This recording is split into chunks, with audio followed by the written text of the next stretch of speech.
Damos gracias al Señor por este tiempo. Vamos a revisar algunos aspectos importantes del libro de Joel.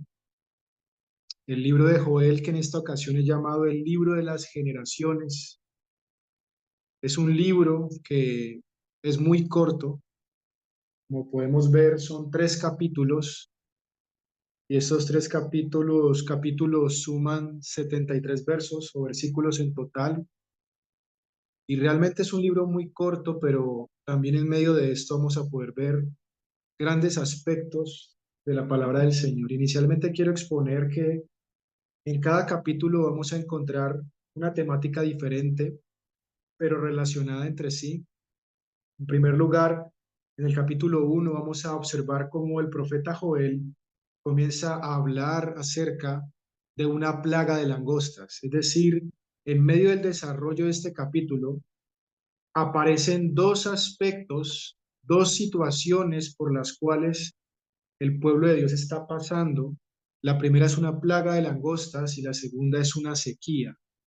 Aún así, en medio del desarrollo de estos versos, pareciera es como que Joel estuviese hablando de la plaga de langostas, pero también estuviese hablando de algo más. Es decir, que desde el principio vamos a darnos cuenta que Joel no solamente usa un lenguaje literal, sino también un lenguaje profético, es decir, dentro de las descripciones de su época, cuando se estaba presentando una plaga de langostas y también una sequía, por supuesto, también estos detalles iban a profetizar un aspecto mucho más trascendental. Es allí cuando nos encontramos entonces con el capítulo 2 del libro de Joel, 32 versículos, y allí vamos a encontrarnos con una invasión, es decir, el ataque y la invasión de un ejército, de una fuerza militar que entra al pueblo y trae destrucción.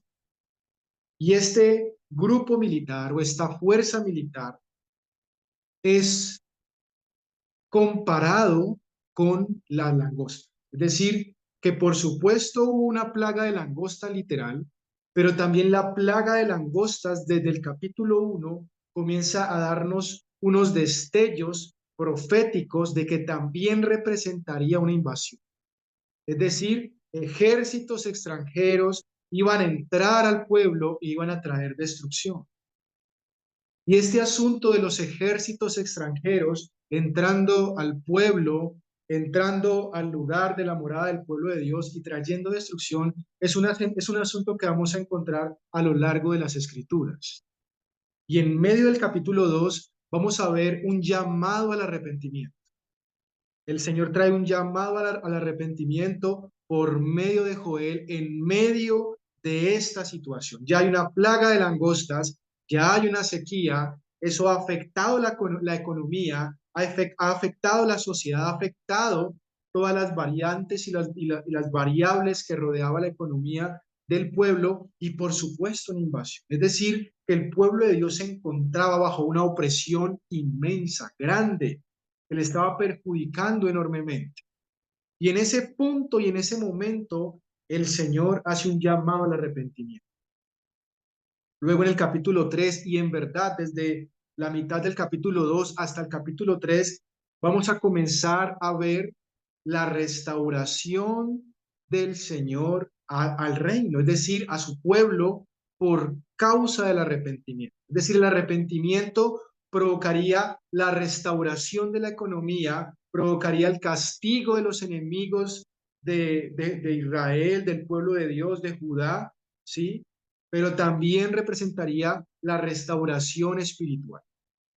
Entonces, esta es la temática inicial que podemos encontrar en el libro de Joel.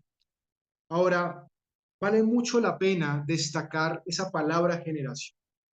Y es por eso que he llamado este libro el libro de las generaciones. Porque la palabra generación es una palabra que va a repercutir constantemente en nuestro corazón mientras leemos este libro. En los 3 capítulos del libro de Joel, en la versión Reina y Valera, vamos a encontrar la palabra generación. En el capítulo 1, versículo 3, en el capítulo 2, versículo 2, en el capítulo 3, versículo 20, vamos a encontrar la palabra generación. Y si nos basamos en la palabra generación y lo que ocurre en cada capítulo, entonces encontraríamos otro aspecto del libro, otra temática del libro. En el capítulo 1 nos encontramos con la destrucción de la generación. Esto quiere decir que la generación está siendo destruida, pero está siendo destruida por causa de su pecado. La generación que se encontraba en aquellos días y todas las generaciones que mantuviesen la conducta de aquellos días, del pueblo que sostenía en aquellos días, iba a experimentar la destrucción en la tipología de una plaga de langostas y de una sequía. ¿Qué es lo que trae destrucción a una generación? Es el pecado, es la rebelión contra Dios, es rechazar la palabra de Dios. Y esto es lo que ocurriría en el desarrollo de este capítulo 1, la destrucción de la generación. Es decir, la misma generación se encarga de destruir todas las cosas. Es una destrucción que representaba en la tipología de esa plaga de langostas y de esa sequía, es una destrucción que ha venido por causa del pecado y de la rebelión. Ahora el capítulo 2 también nos habla de la palabra generación y ahora vamos a ver el juicio hacia esa generación que ha pervertido sus caminos y se ha apartado de Dios. Finalmente, en el capítulo 3 vamos a ver la redención de esa generación. Es decir, que Dios, por medio de ese juicio, es un juicio de una invasión, comienza a invitar al arrepentimiento, prometiendo una restauración. Y es una restauración que inicialmente es económica, porque vamos a notar cómo hay una devastación económica, pero también hay una restauración económica. Y después de esa restauración económica, también vamos a ver la restauración junto con la restauración económica, una restauración espiritual. Ambos asuntos parecen ser determinantes en el libro de Joel. La restauración de la economía del pueblo, pero también la restauración de su vida espiritual. Nos vamos a encontrar entonces en el capítulo 3 con la redención de la generación, es decir, el juicio sobre los enemigos del pueblo de Dios y la restauración no parcial, sino total del reino. Y eso es por medio de una visitación y un derramamiento poderoso y portentoso del Espíritu de Dios. Una promesa espectacular y trascendental. Ahora, esa palabra generación tiene mucha relevancia, porque el libro de Joel usa una variable, un factor, y es el factor 4. Parece ser que 4 aspectos constantemente comienzan a repercutir en el libro de Joel. Quiero citar 2 versículos que habla acerca de 4 generaciones. No quiere decir que no sean importantes 2, no quiere decir que no haya referencia a 6 generaciones, pero sí vale mucho la pena tener en cuenta cómo el Señor destaca 4 generaciones. Capítulo 20 de Éxodo, versículo 5 dice que visito la maldad de los padres sobre los hijos hasta la tercera y cuarta generación de los que me aborrecen. Es un versículo que habla como del juicio de Dios en medio de generaciones que rechazan su palabra. Es el juicio de Dios que visita de generación en generación y hace un énfasis hasta la cuarta generación. Ahora vamos a ver un aspecto contrario en el capítulo 10 de Segunda de Reyes, en el versículo 30, y dice, y el Señor dijo a Jehú, por cuanto has hecho bien, ejecutando lo recto delante de mis ojos, tus hijos se sentarán sobre el trono de Israel hasta la cuarta generación. Ahora, en el libro de Reyes no ocurre lo que ocurre en el libro de Éxodo. Mientras que en el libro de Éxodo vemos la visitación para la destrucción a causa del pecado hasta la cuarta generación, en el libro de Reyes vamos a encontrar la misma expresión de la cuarta generación, pero ahora es la visitación de Dios para traer restauración y, por supuesto, la gloria del rey. 4 generaciones.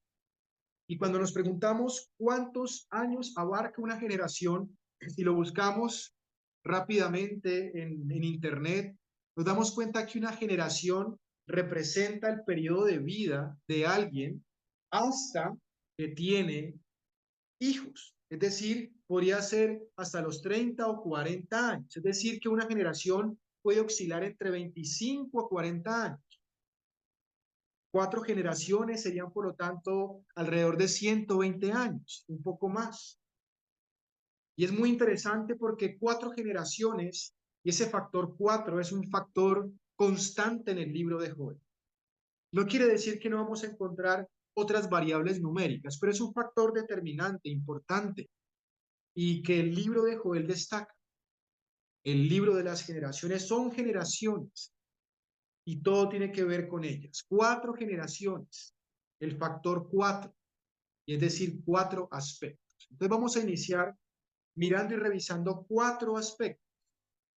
4 aspectos. Voy a exponer sobre 4 aspectos muy prácticos que refleja el libro de Joel y este asunto relacionado con esas 4 generaciones.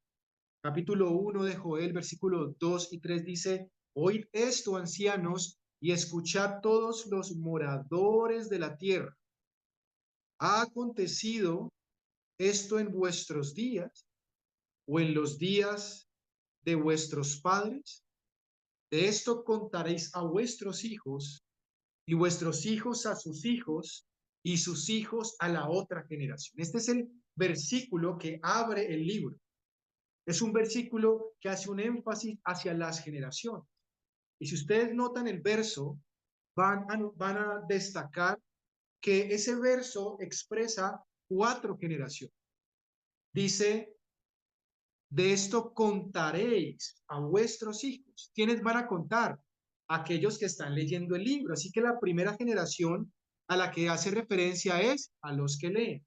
Los que están leyendo el libro, los que están recibiendo la profecía de Joel, son los primeros que van a tener esa experiencia profética.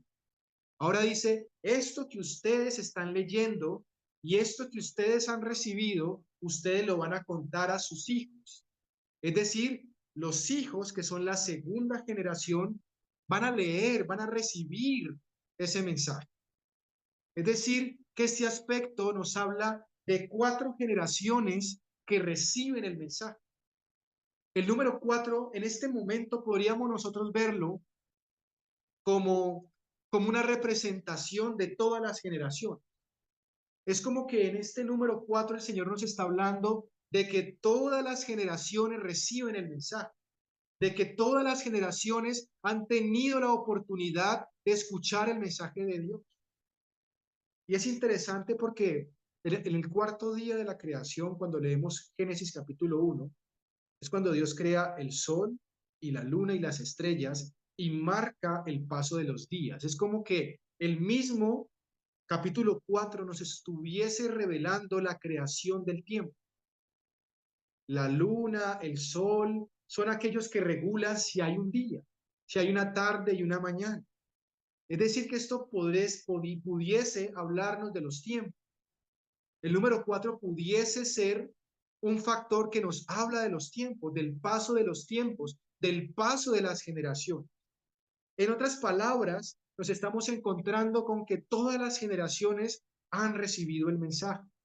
Todas las generaciones han recibido la oportunidad de escuchar la palabra de Dios. Ahora vemos entonces que la primera generación son los que leen, la segunda son los hijos de los que leen y la tercera generación los nietos de los que leen, porque dice: de esto contaréis a vuestros hijos y vuestros hijos a sus hijos. Entonces, no solamente los hijos, sino también los hijos de los hijos, es decir, los nietos, es decir, una tercera generación. Y luego dice: y sus hijos, es decir, los nietos, ¿a quiénes? A los bisnietos o a la otra generación, es decir, a la generación siguiente. 4 generaciones. El libro nos habla de 4 generaciones que reciben el mensaje. 4 generaciones receptoras del mensaje.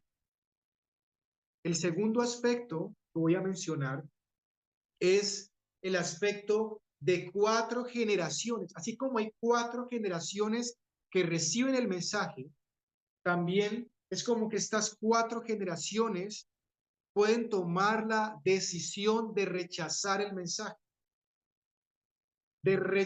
mensaje y seguir su propia manera de vivir. Es decir, 4 generaciones que ahora son consumidas por su maldad. Mire lo que dice el mismo capítulo 1 de Joel, el versículo 4. Dice, lo que quedó de la oruga comió el saltón, y lo que quedó del saltón comió el revoltón, y la langosta comió lo que del revoltón había quedado. Bueno, es un versículo un poco, digamos, complejo porque no es familiar para nosotros encontrarnos con este verso y por supuesto lo vamos a estudiar porque no quiere decir que lo que les voy a mencionar ahora es la explicación exacta y precisa al verso. De hecho, hay varias maneras de interpretar este verso, pero una de las formas de interpretarlo, que lo voy a expresar de esta manera, es como estas 4 expresiones pudiese ser 4 animales diferentes, pudiese ser 4 actitudes diferentes del mismo animal, ¿sí? O etapas con respecto a su actividad, o aún 4 etapas diferentes del desarrollo de un animal. Es decir, vamos a encontrar muchos comentarios que nos explica este verso de distintas maneras. Quiero basarme en la explicación que dice que estos 4 expresiones de animal, oruga, saltón, revoltón y langosta, son 4 etapas diferentes del desarrollo de la langosta. Es decir, en esas 4 etapas estamos viendo 4 generaciones. Una langosta es un tipo de grillo, no es la langosta del mar, no es a esa langosta a la que nos referimos, que es un alimento también, sino una langosta en el contexto bíblico es un tipo de grillo, que cuando se une con otras langostas y entra en su fase gregaria, se vuelve una plaga de langostas. Entonces esa langosta tiene unas etapas en su desarrollo. Y esas etapas en su desarrollo de la langosta, la oruga, el saltón, el revoltón y la langosta, son 4 etapas que representan 4 generaciones. Y dice lo que dejaron las langostas. Mire lo que dice la versión Biblia al día de 1989. Dice, lo que dejaron las langostas grandes, lo devoraron las langostas pequeñas. Lo que dejaron las langostas pequeñas, se lo comieron las larvas. Lo que dejaron las larvas, se lo comieron las orugas. Y es muy interesante porque esa versión nos da a entender de que es el mismo alimento, pero la langosta que primero devora el alimento deja una parte para que la siguiente generación siga devorando ese alimento. Y ese alimento es el fruto de la tierra, ese alimento es la bendición del pueblo de Dios. Hay una versión que dice así, dice, lo que dejó la langosta adulta, se lo comió la langosta joven. Lo que dejó la joven, lo comió la que estaba creciendo. Lo que dejó esta última, lo comió la que apenas era una larva. Entonces ven cómo en esta tipología estamos viendo 4 generaciones que están siendo consumidas por su maldad. Es decir, en medio del devorar de los cultivos, estamos viendo la destrucción de la misma generación, una generación que recibió la palabra de Dios, puede tomar la decisión de rechazar la palabra de Dios y de destruirse a sí misma por medio del pecado, dándole lugar al pecado, dando lugar al mundo y dando lugar a Satanás.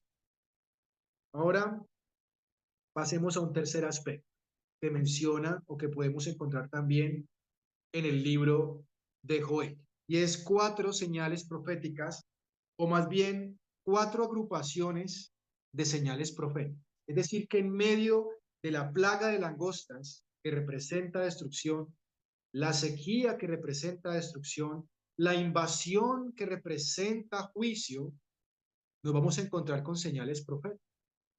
Y esto pudiese abrir un espacio a un aspecto mucho más escatológico. ¿Qué es escatología? Escatología es el estudio del fin de los tiempos. La palabra escatología viene de la palabra escatón. Escatón es la palabra fin. Y logía, ciencia o conocimiento. Es el estudio del fin. Entonces, estos aspectos de las señales proféticas que vamos a ver en Joel, por supuesto, marca una línea trascendental para examinar el fin de los tiempos, para examinar la palabra profética que está escrita. Entonces, particularmente quiero citar lo que dice Joel capítulo 2, versículo 10, dice, delante de él temblará la tierra, se estremecerán los cielos, el sol y la luna se oscurecerán y las estrellas retraerán su esplendor. Allí estamos viendo un grupo de señales, pero este tipo de enunciado lo vamos a encontrar 4 veces en el libro de Joel. Es decir, 4 veces en el libro de Joel vamos a ver las señales proféticas que son una evidencia para el arrepentimiento. Joel capítulo 2, versículo 2, Joel capítulo 2, versículo 10, Joel capítulo 2, versículo 30 y versículo 31. Y finalmente Joel capítulo 3, versículo 15 al 16. Vamos a ver 4 agrupaciones de señales proféticas. Y esas señales pudiesen ser tomadas como señales tipológicas o como señales literales, que ha sido uno de los debates de algunas expresiones de iglesia, si esto se toma literal o se toma de manera tipológica. Yo pienso que hay que estar, digamos, de acuerdo con estar abierto a interpretarlo de ambas maneras, porque quizás de ambas maneras también hay mucho mensaje para nosotros. Y de hecho la palabra del Señor nos revela unos aspectos tipológicos, pero también nos revela aspectos literales. Pero lo que quiero destacar aquí es que en medio de este caos, estamos hablando de generaciones que reciben la palabra del Señor, generaciones que rechazan la palabra del Señor, generaciones que destruyen aún su economía por causa del pecado. De hecho, vamos a leer cómo en Joel capítulo 1 el Señor le hace un llamado a cuatro elementos diferentes, ¿sí? Es decir, le hace un llamado a 3 tipos de personas y también le hace un llamado a los animales. Le hace un llamado a los borrachos, le hace un llamado a los labradores, le hace un llamado a los sacerdotes y hace un llamado a los animales para que todos giman y se vuelvan a él de alguna manera. Y no dice los animales, ¿por qué? Porque la tierra y el pecado del hombre ha afectado aún la naturaleza. Entonces, por supuesto, no se refiere a los animales como tal, sino que se refiere a la administración del hombre a las cosas que Dios entregó en su mano. Pero es interesante cómo el primer grupo de personas que hace el Señor como una advertencia es a los borrachos. Es decir, los labradores están trabajando, los sacerdotes están sirviendo, los animales están sirviendo como holocausto para los sacerdotes que al interceder Dios bendice la tierra para que los labradores trabajen. Ustedes van a encontrar ese ciclo en esos 4 elementos, pero los borrachos no están cuidando a los animales, sino que están tomando del fruto de la tierra y en medio de la bendición de Dios, de la paciencia de Dios, están aprovechando de la paciencia de Dios, están despreciando la misericordia de Dios y comienzan a embriagarse. Y el embriagarse significa exceso, significa salirse de control, es decir, es el pecado, es la destrucción. Entonces, es lo primero que el Señor llama la atención en el capítulo 1 del libro de Joel. Hace un énfasis y llama a los borrachos a que se arrepientan. Y eso, por supuesto, representa el pecado. Y en medio de ese pecado y en medio de ese desorden, viene una plaga de langostas, viene una sequía, viene destrucción, se arruina la economía, todo es destruido. Y adicional a esto, llega una invasión. Llega una invasión. En medio de esto aparece una señal. Aparecen señales en los cielos y también en la tierra. Y estas señales proféticas son una evidencia para el arrepentimiento. La palabra señal significa eso, es una señal, es decir, señala a algo, y en este caso a alguien. Es interesante porque al aparecer una señal en los cielos, porque es una señal en el sol, pero no es una señal en la luna, son señales en las estrellas, obligan a aquellos moradores de la tierra que miren hacia los celestial. Es decir, que la señal está llamando la atención hacia los celestial, es decir, hacia el Dios viviente, para que los corazones de los hombres regresen a la soberanía de Dios. Señala la soberanía de Dios, señala el trono de Dios. Es una invitación al arrepentimiento. Es una invitación para dejar de contemplar lo terrenal y comenzar a mirar lo celestial. Esto es lo que vamos a encontrar también en el libro de Job. Y es por eso que las señales proféticas y estas señales del fin de los tiempos son tan relevantes. Mucho por mencionar.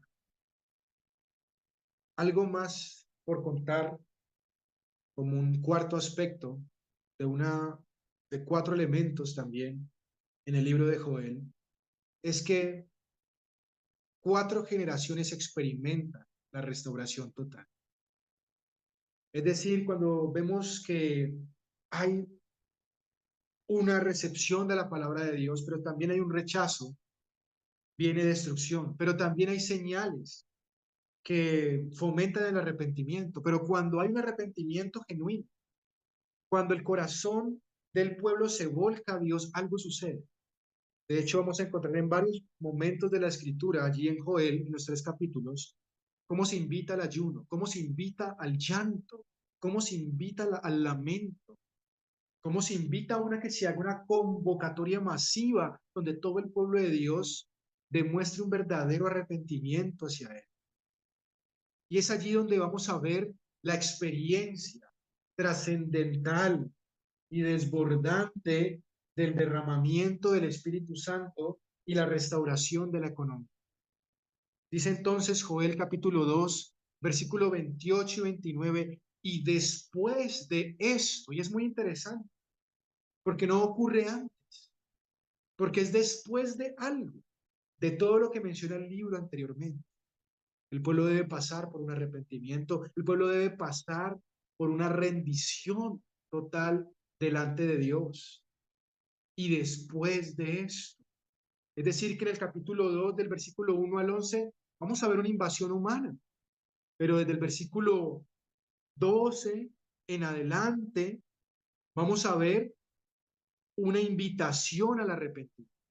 Explícitamente hablando, exactamente hablando, del versículo 12 al versículo 18, vamos a ver una invitación al arrepentimiento.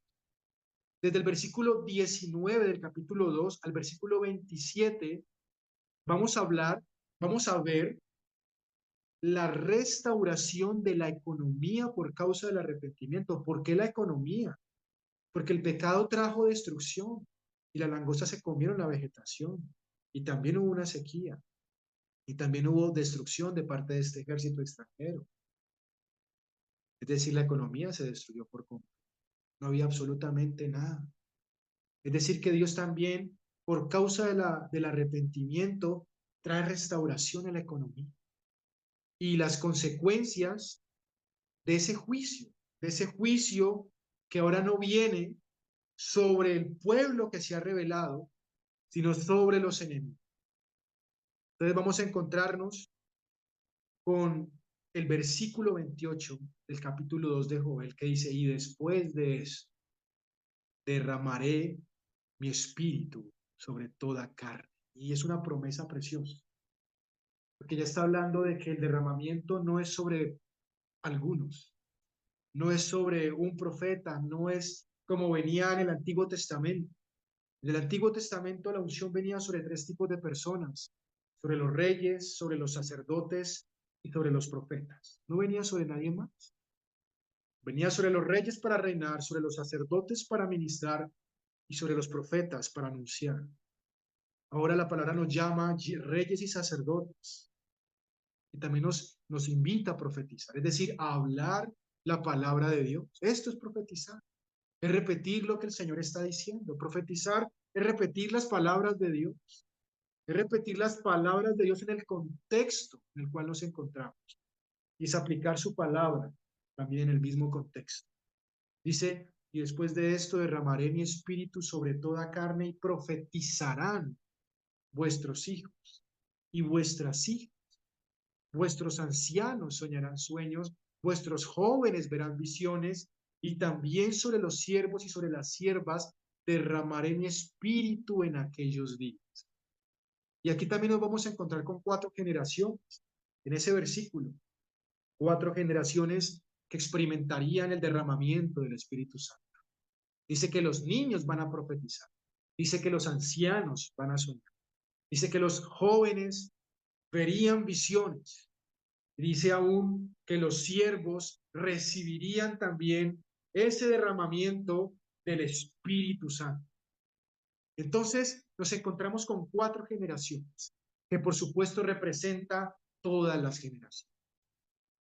Así que cuando nosotros observamos esa realidad, nos damos cuenta que el Señor está trayendo una riqueza maravillosa a nuestras vidas. ¿Qué pasa cuando escuchamos la palabra del Señor? ¿Qué pasa cuando obedecemos la palabra del Señor?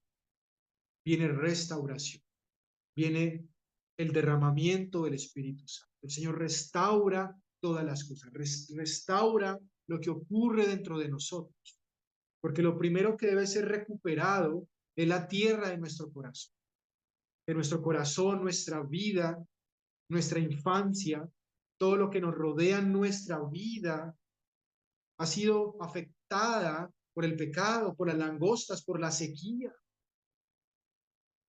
Pero cuando nos arrepentimos y nos volvemos a Dios, Él derrama su espíritu y restaura nuestro corazón, restaura todas aquellas cosas que rodean nuestra vida y recibimos ese derramamiento poderoso del Espíritu Santo.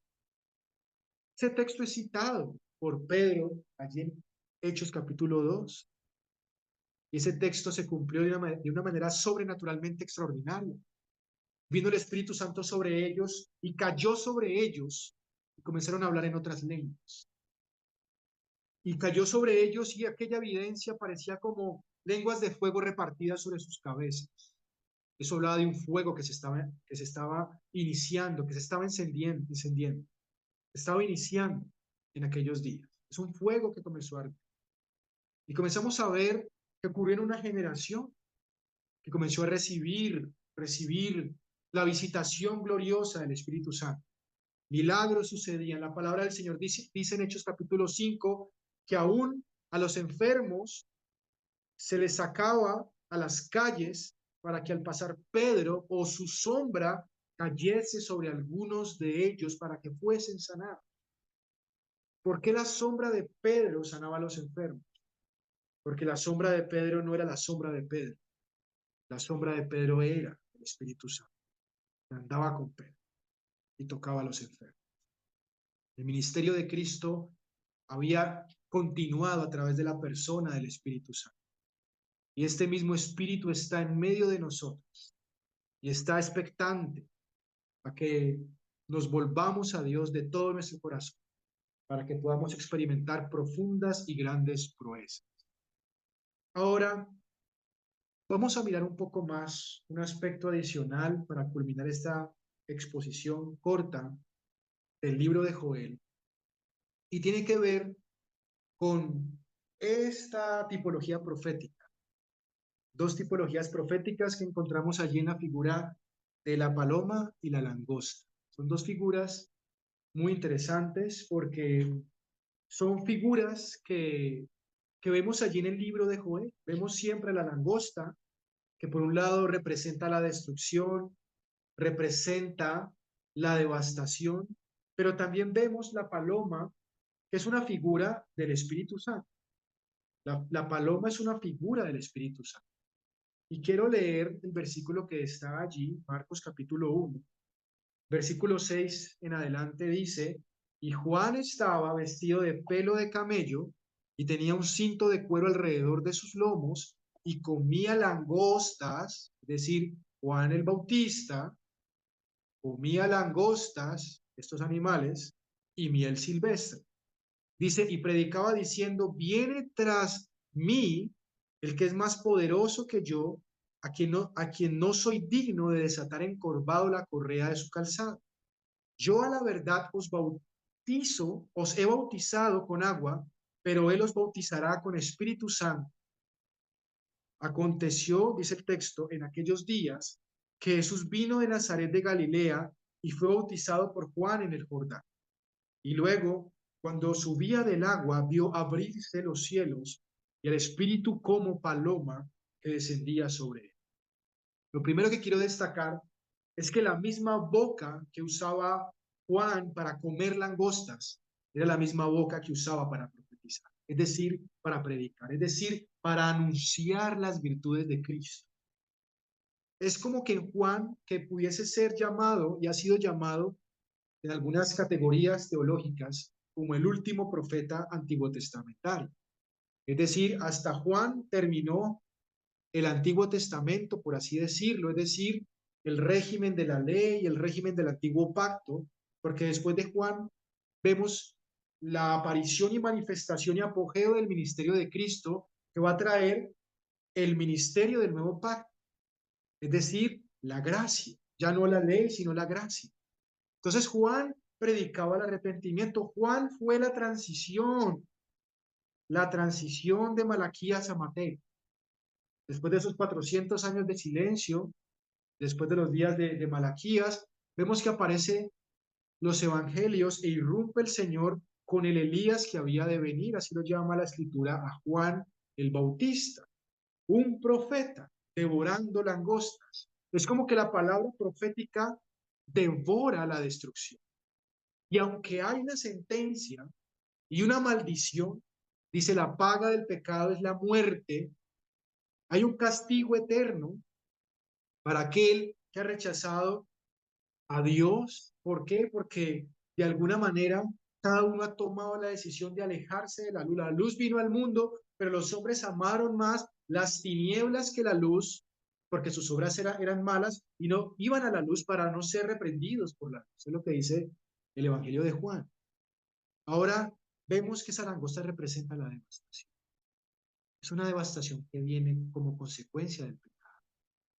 Y vale mucho la pena para aquel que quiera o aquella que quiera profundizar un poco más en el tema de las langostas, revisar comentarios y el aspecto quizás escatológico que puede representar la quinta trompeta o Apocalipsis 9, que habla acerca de algo allí que tiene que ver con las langostas. Entonces, vale mucho la pena ver toda la figura de las langostas que empiezan desde los días de la invasión de la plaga en Egipto y termina ya en Apocalipsis con la quinta trompeta. Todo lo que representa la langosta es un juicio que Dios permite que entre por causa del pecado.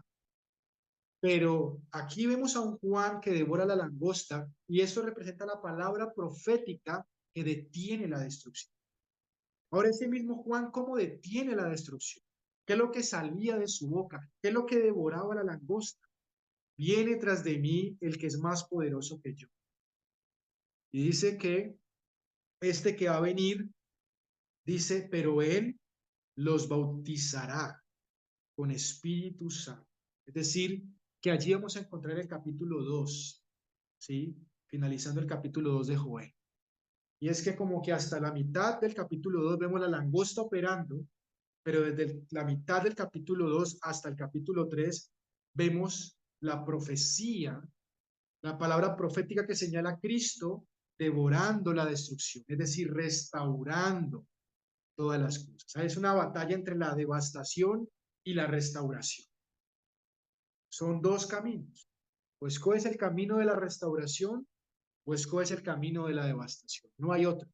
Y la única forma de experimentar la restauración es por medio del arrepentimiento, es por medio de volvernos al Señor y preferir su palabra y esperar la visitación gloriosa del Espíritu Santo cada día a nuestro corazón. Dice, y luego cuando subía del agua, vio abrirse los cielos y el Espíritu como paloma que descendía sobre él. Vamos a culminar esta sesión con esta última diapositiva, un poco histórica. No voy a hacer mucho énfasis en la historia, solo lo voy a dejar así.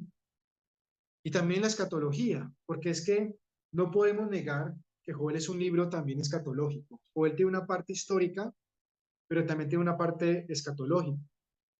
Es difícil ubicar realmente la fecha en la cual fue escrito el libro de Joel. Muchos van a decir una fecha determinada. Cuando revisemos este estudio vamos a ver que vamos a encontrar fechas diferentes y es por el tipo de expresiones que se maneja, por ciertas referencias que se hacen, pero lo que quiero decir más que todo es que independientemente de la fecha en la que fue escrito Joel, Es un libro profético que se aplica para todas las generaciones. Todos los aspectos de Joel, todos estos elementos que hemos hablado, son los elementos que rodean la Biblia. ¿De qué trata la Biblia? De un Dios misericordioso, lleno de amor, que nos quiere bendecir, pero de un pueblo o un hombre y mujer que se rebelan contra Dios, que hacen lo que quieren y Dios persiguiendo al hombre para enseñarle cómo alcanzar las virtudes que le quiere entregar por medio del arrepentimiento. De eso trata la Biblia. Y cómo todo este aspecto es centrar esas virtudes en la persona de Jesucristo. Y el pueblo de Dios o aquellos que han recibido el arrepentimiento, disfrutar la plenitud de aquel paraíso que Dios ha entregado por medio de Jesús. Entonces, el libro de Joel nos va a hablar de una atemporalidad. Podríamos decir que el libro de Joel es un libro atemporal, es decir, es un libro que aplica para toda la generación. Es un libro que a pesar de que fue escrito en un tiempo, en aquel tiempo quizás ocurrieron muchos aspectos, pero otros iban a ocurrir en el futuro. Quizás en aquellos días se presentó la plaga de langosta, se presentó la sequía, un ejército específico entró y destruyó la ciudad y todo aquello que profetizó Joel se cumplió de manera parcial. Pero, por supuesto, Pedro va a citar el libro de Joel, porque es como que el libro de Joel continuaría en los días de la iglesia. Ahora, quiero mencionar cuatro aspectos históricos y proféticos para tener en cuenta de una historia cíclica que se comienza a repetir. Es como la misma historia repitiéndose una y otra vez. Número uno, vemos la plaga de langostas. Y la plaga de langostas era algo que Dios envió a los enemigos. Es decir, Faraón en Egipto y todo Egipto experimentó la octava plaga, de una plaga de langostas en Éxodo 10, como consecuencia al cautiverio del pueblo de Dios. Es decir, que cuando Joel profetiza una plaga de langostas, ahora el pueblo podría observarlo de la siguiente forma. El Dios que envió langostas en los días de Egipto sobre nuestros enemigos, ahora va a permitir que esas langostas vengan sobre nosotros. Así de grande es nuestro pecado.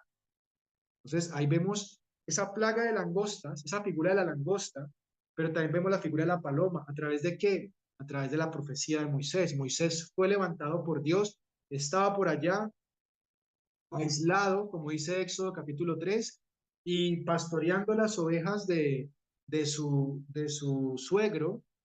Dios lo llama a través de una zarza y él ve que la zarza arde en fuego, pero la zarza arde en fuego, pero el fuego no se apaga, porque es un fuego que no se apagaba, es un fuego que no dejaba de arder y eso le llamó la atención a Moisés. Ahora ese fuego iba a acompañar a Moisés, un fuego eterno que no se apaga, representando la omnipotencia de Dios. Vemos también allí la paloma y él los bautizará con Espíritu Santo y con fuego. También dice el otro testimonio de uno de los evangelios acerca de ese versículo que acabamos de leer. El segundo aspecto que podemos decir, quizás Joel fue escrito antes de lo que ocurrió en el cautiverio, algunos dicen que fue escrito después, pero independientemente de eso, el Señor levanta a los profetas mayores, principalmente cuatro profetas, fue Isaías, Jeremías, Daniel y Ezequiel, libros muy extensos, pero muy importantes, que profetizan en medio previo al cautiverio de Israel y durante el cautiverio, un periodo de la historia que nos muestra la Biblia, donde también el pueblo de Dios se rebela contra Dios. Y Dios permite que un hombre llamado Nabucodonosor entre y tome y se lleve cautivo al pueblo de Dios y lo lleve cautivo a Babilonia y 70 años se quedan allí. Ahí vemos la langosta, otra langosta a nivel tipológico y profético. Y en medio de esa langosta, operando, que es la consecuencia, el juicio por los pecados, vemos la paloma a través de esos profetas mayores, Jeremías, Isaías, Ezequiel, Daniel, trayendo la manera en la cual el pueblo debía volverse a Dios. Ellos son liberados de ese cautiverio. Pasaron por un cautiverio en Egipto, ahora pasarían por un cautiverio en Babilonia. Finalmente, hablaríamos del Imperio Romano. en los días de Nerón y también en los días de Tito. Por supuesto, los emperadores romanos, es decir, en los días en el tiempo de la iglesia, en los días cuando el Espíritu Santo visitó por allá cerca del año 30 después de Cristo a la iglesia, los 120 que estaban esperando en oración. Vino el Espíritu Santo sobre ellos y comenzaron a predicar el Evangelio y fueron perseguidos. En aquellos días posteriores se levantó Nerón, que fue aquel que decapitó a Pablo, y más adelante Tito, que fue otro emperador, el hijo, el hijo del emperador Vespasiano, Tito, invadió Jerusalén en el año 70 y destruyó Jerusalén en el año 70, cumpliéndose la palabra profética que 40 años antes había dicho Jesús en Mateo 23 y 24, que no quedaría piedra sobre piedra. Es decir, el Señor dijo, ven todo esto que está aquí, este templo, no quedará piedra sobre piedra, que no sea derribado. Y eso ocurrió y se cumplió cerca de 40 años después, en el año 70. Roma, en los días de Roma, Nerón, Tito y muchos más emperadores, y allí vemos la manifestación de las langostas, es decir, el juicio de Dios permitiendo la invasión de ejércitos extranjeros por causa del pecado de su pueblo. Porque antes de crucificar al Señor, Israel dijo las siguientes palabras. Ellos dijeron que la sangre de Él sea sobre nosotros y sobre nuestros hijos. Es decir, Israel se automaldijo cuando a Jesús lo iban a llevar a la cruz. Y eso se cumplió. Y en aquellos días de Tito crucificaron literalmente a muchos judíos, experimentando esa misma generación el martirio de la crucifixión. Pero en aquellos días vemos la iglesia primitiva. Por un lado están las langostas, pero por otro lado la paloma operante. Por medio de la predicación del Evangelio, llegaba la predicación, llegaba la manifestación de Dios. Entonces Joel es el libro de la langosta y la paloma, interactuando la devastación y la restauración, donde el hombre está en la mitad, tomando la decisión entre ser ligero con Dios y arrepentirse. Podríamos extender un episodio más adelante, y es que en el Apocalipsis capítulo 13, hablando escatológicamente, se habla del anticristo, una figura escatológica, ¿sí?, del futuro, también como una representación de un invasor, de una langosta. Y en medio de esta situación aparecen dos testigos en Apocalipsis capítulo 11. Entonces es interesante cómo también hay una langosta al final de los tiempos, como también hay una paloma profetizando al final de los tiempos. Todo esto lo hemos mencionado para ilustrar la representatividad y la importancia de cómo la paloma y la langosta son dos tipologías proféticas constantes en el libro de Joel, que es el libro de las generaciones. Un libro que no solamente nos habla de aquellos días, sino también que nos habla de los días siguientes y los días siguientes y aún también nuestros días. Damos gracias al Señor por este tiempo.